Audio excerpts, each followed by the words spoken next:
What happens when the most painful moment of a player's career becomes the spark that drives him to evolve into something even stronger?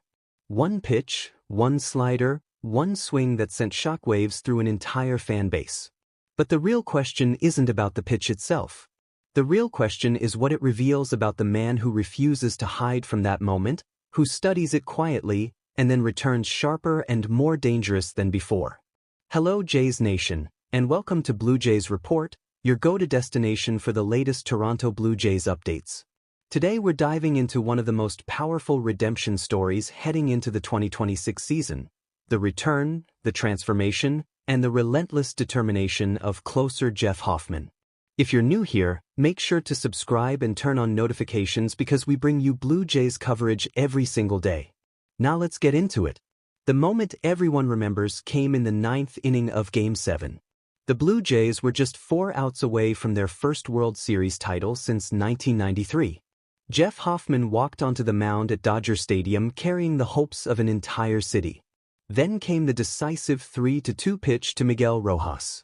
The slider didn't finish the way it was supposed to.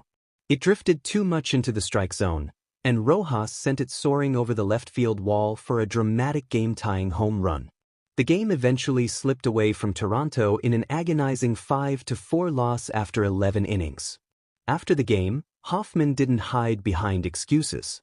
His words were blunt and brutally honest. He admitted he felt responsible for costing the team a championship ring. That moment stayed with him throughout the winter, replaying again and again. But what happened afterwards is the real story. What many fans may not realize is that Hoffman still believes the slider was the correct pitch call in that situation. On a full count, he would make the same decision again. In his mind, he executes that pitch successfully 9 times out of 10. That particular moment simply happened to be the one time it failed. Instead of avoiding it, Hoffman embraced it. He analyzed it, learned from it, and used it as motivation for an intense offseason focused on reinvention. That response speaks volumes about his mentality. This isn't the reaction of a pitcher crushed by pressure. It's the mindset of a competitor who understands that accountability and growth go hand in hand. Looking back at the 2025 season as a whole tells a much fuller story about Hoffman's value. He led all of Major League Baseball with 59 games finished and ranked 4th in the American League with 33 saves. He appeared in a career-high 71 games and pitched 68 innings, the heaviest workload of his relief career. The Blue Jays rewarded him with a 3-year, $33 million contract because they believe in his long-term impact. Against divisional rivals, the Yankees, Red Sox, Rays, and Orioles, Hoffman was outstanding. He posted a 2.74 ERA while striking out 31 batters and issuing only 8 walks across 23 innings. Those are the exact matchups that often determine the fate of a season. His postseason performance was just as impressive. Across 10 playoff appearances, he allowed only 2 earned runs in 12.1 innings. One of those runs came on the Rojas home run.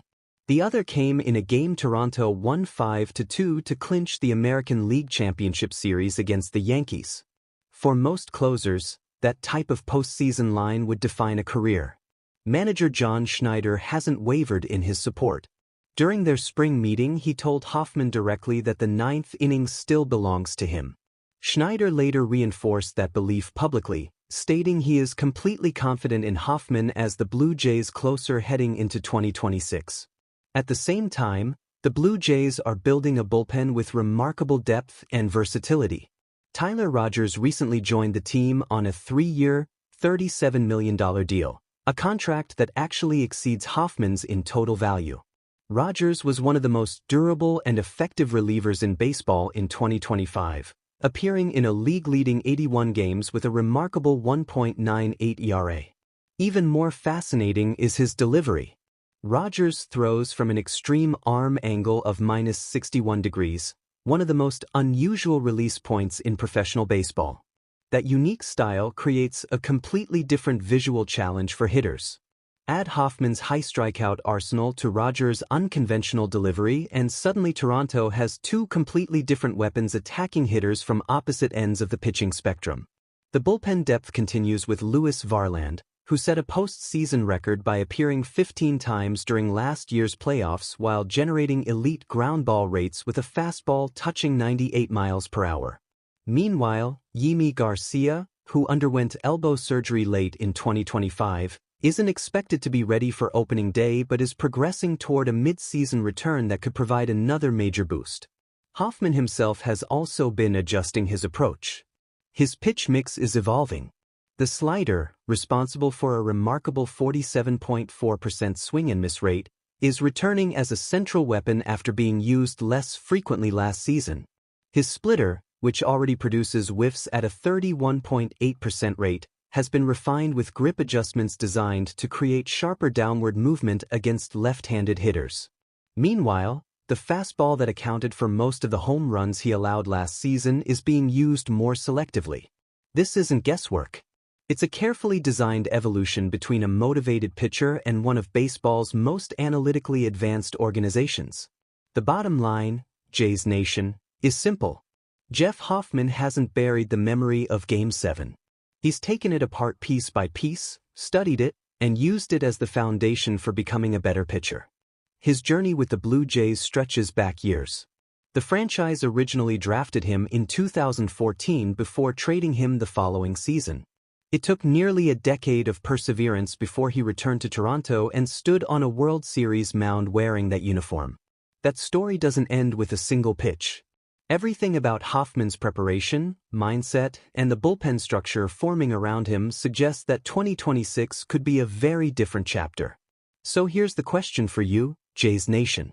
Do you believe Jeff Hoffman will be the one recording the final out of a World Series victory for Toronto in 2026? Share your prediction in the comments below. And if you enjoyed this breakdown, be sure to like the video, subscribe to Blue Jays Report, and turn on notifications so you never miss an update. We'll see you in the next report. Go Jays! Baseball fire!